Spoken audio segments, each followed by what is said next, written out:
ಪೌರ ಕಾರ್ಮಿಕರಿಗೆ ಸರ್ಕಾರದಿಂದ ಸಿಗಬೇಕಾದ ಎಲ್ಲ ಸೌಲಭ್ಯಗಳನ್ನು ಕೊಡಿಸಲು ಬದ್ಧನಾಗಿದ್ದೇನೆ. ನೀವುಗಳು ಪ್ರಾಮಾಣಿಕವಾಗಿ ನಗರವನ್ನು ಸ್ವಚ್ಛವಾಗಿಡಲು ಪೌರ ಕಾರ್ಮಿಕರು ಶ್ರದ್ಧೆಯಿಂದ ಶ್ರಮಿಸಿದರೆ ಮುಂದಿನ ವರ್ಷ ಉತ್ತಮ ಕೆಲಸ ಮಾಡುವ ಪೌರ ಕಾರ್ಮಿಕರನ್ನ ಗುರುತಿಸಿ ಸನ್ಮಾನಿಸಿ ನಗದು ಬಹುಮಾನ ನೀಡಲಾಗುವುದು ಎಂದು ಶಾಸಕ ಡಾ ಎಚ್.ಡಿ. ರಂಗನಾಥ್ ಘೋಷಿಸಿದ್ದಾರೆ.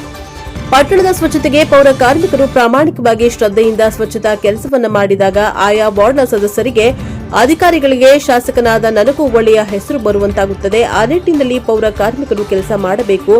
ಅವರಿಗೆ ಸಿಗಬೇಕಾದ ಸರ್ಕಾರದ ಎಲ್ಲ ಸೌಲಭ್ಯಗಳು ಸೇರಿದಂತೆ ನಿವೇಶನಗಳನ್ನು ದೊರಕಿಸಿಕೊಡುವುದರೊಂದಿಗೆ ಮನೆಗಳನ್ನು ನಿರ್ಮಿಸಲು ಕೂಡ ಪ್ರಯತ್ನಿಸಲಾಗುವುದು.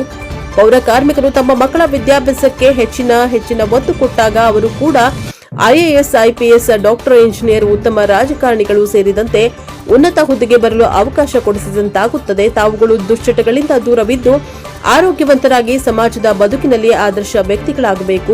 ಪೌರ ಕಾರ್ಮಿಕರ ವೃತ್ತಿಯು ಕೀಳು ಹರಿಮೆಯಲ್ಲ, ಹುದ್ದೆಯಲ್ಲ. ಪೌರ ಕಾರ್ಮಿಕರು ತಮ್ಮ ಯಾವುದೇ ಸಮಸ್ಯೆಗಳಿದ್ದರೂ ತಮ್ಮ ಗಮನಕ್ಕೆ ತರಬೇಕು. ಪ್ರಾಮಾಣಿಕವಾಗಿ ಬಗೆಹರಿಸಲು ಪ್ರಯತ್ನ ಮಾಡುತ್ತೇನೆ, ನಿಮ್ಮೊಂದಿಗೆ ಸದಾ ಇರುತ್ತೇನೆ ಎಂದು ತಿಳಿಸಿ ಆರೋಗ್ಯ ತಪಾಸಣೆ ಮಾಡಿಸಿಕೊಳ್ಳುವ ಮೂಲಕ ಆರೋಗ್ಯಕ್ಕೆ ಹೆಚ್ಚಿನ ಆದ್ಯತೆ ನೀಡಬೇಕೆಂದು ತಿಳಿಸಿದರು. 41 ಜನ ಪೌರ ಕಾರ್ಮಿಕರಿಗೆ 7,000 ರೂಪಾಯಿ ಪ್ರೋತ್ಸಾಹಧನ ವಿತರಿಸಿದ ಪುರಸಭಾ ಅಧ್ಯಕ್ಷರಾದ ಮಂಜುಳಾ ನಾಗರಾಜ್ ಮಲ್ಯ ಮಾತನಾಡುತ್ತಾ, ಪೌರ ಕಾರ್ಮಿಕರಿಗೆ ಸಿಗಬೇಕಾದ ಎಲ್ಲ ಸವಲತ್ತುಗಳನ್ನು ನೀಡಲಾಗುವುದು. ನೀವೆಲ್ಲರೂ ಇಂದಿನಿಂದಲೇ ನಗರದ ಸ್ವಚ್ಛತೆಗೆ ಆದ್ಯತೆ ಕೊಟ್ಟು ಕಾರ್ಯನಿರ್ವಹಿಸಬೇಕಾಗಿದೆ ಎಂದು ತಿಳಿಸಿದ್ದಾರೆ. ಪುರಸಭಾ ಸ್ಥಾಯಿ ಸಮಿತಿ ಅಧ್ಯಕ್ಷರಾದ ಅಸ್ಮಾ ಜುಬಿ, ಪೌರ ಕಾರ್ಮಿಕರ ಸಂಘದ ಅಧ್ಯಕ್ಷರಾದ ಸರಸ್ವತಮ್ಮ, ಹಿರಿಯ ಪುರಸಭಾ ಸದಸ್ಯರಾದ ಮಾಜಿ ಅಧ್ಯಕ್ಷರಾದ ರಂಗಸ್ವಾಮಿ, ಎಸ್ಕೆ ನಾಗೇಂದ್ರ, ಅರುಣ್ ಕುಮಾರ್ ಕೃಷ್ಣ, ಮುಖ್ಯಾಧಿಕಾರಿ ಕೃಷ್ಣ, ಹಿರಿಯ ಆರೋಗ್ಯ ನಿರೀಕ್ಷಕರಾದ ಮೀನಾಕ್ಷಿ, ಆರೋಗ್ಯ ನಿರೀಕ್ಷಕರಾದ ಶ್ರೀಕಾಂತ್ ಸೇರಿದಂತೆ ಪುರಸಭಾ ಸದಸ್ಯರು, ಅಧಿಕಾರಿಗಳು ಉಪಸ್ಥಿತರಿದ್ದರು. ಇದೇ ಸಂದರ್ಭದಲ್ಲಿ ಪೌರ ಕಾರ್ಮಿಕರಿಗೆ ಶಾಸಕರು, ಅಧ್ಯಕ್ಷರು ಹಾಗೂ ಸದಸ್ಯರು ಸನ್ಮಾನಿಸಿ ನೆನಪಿನ ಕಾಣಿಕೆಯನ್ನ ನೀಡಿ ಗೌರವಿಸಿದ್ದಾರೆ. Bureau report HM Ashok, NKS ಟಿವಿ4, ಕುಣಿಗಲ್. ಕೆಲಸ ಮಾಡ್ತಾರ ಅವರಿಂದ ನಮ್ಮ ಕುಡುಗರು ಸ್ವಚ್ಛತೆ ಬಹಳ ಚೆನ್ನಾಗಾಗ್ತದೆ. ಹಾಗೆ 19 ಜನ ಕೂಡ ಯಂಗ್ಸ್ಟರ್ ಸಾಹೇಬ್ ಅವರು ಒಳ್ಳೆ ಕೆಲಸ ಮಾಡ್ತಾ ಇದ್ದಾರೆ ಸರ್. ಹಾಗೆ ಈಗ 5 ಜನ ಸ್ವಚ್ಛತಾ ಕಾರ್ಯಕ್ರಮ ಅಂತ ಹೇಳ್ಬಿಟ್ಟು ಸ್ವಚ್ಛ ಭಾರತ್ ಅಂತ ಹೇಳ್ಬಿಟ್ಟು 5 ಜನ ಹೆಣ್ಮಕ್ಳು ತಾಂಡವ್ರು ಸರ್. ಭಾಳ ರಂಗೋಲಿ ಬಿಟ್ಟು ಬಂದ್ಬಿಟ್ಟು ಸರ್ ಕಸ ಹಾಕ್ತಾರೆ ಅಂತೇಳಿ ಹಂಗೂ ಬಿಡ್ತಾರೆ. ನಾವು ಮಾಡೋ ಡಿ ಗ್ರೂಪಲ್ಲಿ ಎಲ್ಲ ಅಫಿಷಿಯಲ್ಸು ಪಾಪ ರಂಗೋಲಿ ಬಿಟ್ಟು ಎಲ್ಲ ಅಲಂಕಾರ ಮಾಡಿ ಬಂದ್ರು ಕೂಡ ಮತ್ತೆ ತಿರ್ಗಿ ಕಸ ಹಾಕೋದು, ತಿರ್ಗಿ ಕ್ಲೀನ್ ಮಾಡಿಸಿದ್ರು. ಪಾಪ ಭಾಳ ಚೆನ್ನಾಗಿ ನಮ್ಮ ಪೌರ ಕಾರ್ಮಿಕರು ಕೆಲಸ ಮಾಡ್ತಾ ಇದ್ದಾರೆ. ಅವ್ರಿಗೆ ಧನ್ಯವಾದಗಳು. ನಾವು 25,000 ರೂಪಾಯಿ ಇಟ್ಟಿದ್ದೀನಿ ಈ ವರ್ಷ, 1 ಇಯರ್. ಇವತ್ತಿಂದ ನೆಕ್ಸ್ಟ್ ದಸರಾಗೆ ಯಾರು ನನಗೆ ಕನ್ವಿನ್ಸ್ ಮಾಡ್ತೀರಿ ಅವ್ರಿಗೆ 25,000 ರೂಪೀಸ್ ನಾನು ಗಿಫ್ಟ್ ಕೊಡ್ತೀನಿ. ಫೈಟ್ ಮಾಡಿ. ನೀವೇನೆ ಯಾರು ಹೂ ಇಸ್ ದ ಬೆಸ್ಟ್ ಅಂತ ಏನಕ್ಕೆ ನಾನು ಏನೇನು ಕೇಳ್ತೀನಿ ಅಂದರೆ, ನೀವು ವರ್ಕ್ ಮಾಡೋ ಕಡೆ ರಿಪೋರ್ಟ್ ತೊಗೋತೀನಿ. ಈಗ ನೀವು ನನಗೆ ವಾಟ್ಸಪ್ ಮಾಡಿ ನಿಮ್ದು ಏನೇನು ಕೆಲಸ ಮಾಡ್ತಿದ್ದೀರಾ ನನ್ನ ಕನ್ವಿನ್ಸ್ ಮಾಡಿ. ಇದೇನಂತ ಪುರಸಭೆ ನಮ್ಮ ಎಲ್ಲ ಸದಸ್ಯರನ್ನ ನಾನು ಕೇಳ್ಕೊತೀನಿ, ಆಫೀಸರ್ಸ್ ಕೇಳ್ತೀನಿ, ಪ್ರೆಸ್ ರಿಪೋರ್ಟರ್ಸ್ ಕೇಳ್ತೀನಿ. ಅವರು ದೇವರಿಂದ ಕಮಿಟಿ ಯಾರು ಹೂ ಇಸ್ ದ ಬೆಸ್ಟ್ ಅಂತ ನೀವು ಚೂಸ್ ಮಾಡ್ತೀರಾ, ನಾನು ಅವರಿಗೆ 25,000 ರೂಪೀಸ್ ದಸರಾ ಹಬ್ಬದ ದಿನ ನೆಕ್ಸ್ಟ್ ಇದರಲ್ಲಿ ನಾನೇ ಕೊಡ್ತೀನಿ. ಯಾವ ತೊಂದರೆಯನ್ನಾದರೂ ಎದುರಿಸಿ ಶ್ರಮಿಸುತ್ತೀರಿ. ನಿಮ್ಮ ಪರಿಶ್ರಮವೇ ನಮ್ಮ ನಗರದ ಶಕ್ತಿ. ನೀವಿಲ್ಲದೆ ನಮ್ಮ ಸಮಾಜವು ಸ್ವಸ್ಥವಾಗಿರಲಾರದು. ನಿಮ್ಮ ಪರಿಶ್ರಮ, ತ್ಯಾಗ ಮತ್ತು ಶಿಸ್ತಿನಿಂದ ನಾವೆಲ್ಲರೂ ಸುರಕ್ಷಿತವಾಗಿ ಬದುಕುತ್ತಿದ್ದೇವೆ. ನೀವು ನಮ್ಮ ಹೀರೋಗಳು. ನಾವು ಎಲ್ಲರೂ ನಿಮ್ಮ ಕೆಲಸವನ್ನು ಗೌರವಿಸಬೇಕು. ನಿಮ್ಮ ಕೆಲಸ ಸುಲಭವಾಗಲು ನಾವು ಕೈಜೋಡಿಸಬೇಕು. ಆಗಲೇ ನಗರದ ಸ್ವಚ್ಛತೆಯನ್ನು ಕಾಪಾಡಲು ಸಾಧ್ಯ ಎಂದು ಹೇಳುತ್ತಾ ನಿಮ್ಮ ನಿಸ್ವಾರ್ಥ ಸಾಧನೆಗೆ, ಸೇವೆಗೆ ನಮ್ಮ ಹೃತ್ಪೂರ್ವಕ ಧನ್ಯವಾದಗಳನ್ನು ಹೇಳುತ್ತಾ ನಿಮ್ಮ ಆರೋಗ್ಯ, ಸಂತೋಷ ಹಾಗೂ ಗೌರವ ಹೆಚ್ಚಾಗಲಿ ಎಂದು ಹೇಳಿ ನನ್ನ 2 ಮಾತುಗಳನ್ನು ಮುಗಿಸುತ್ತೇನೆ. ಧನ್ಯವಾದಗಳು.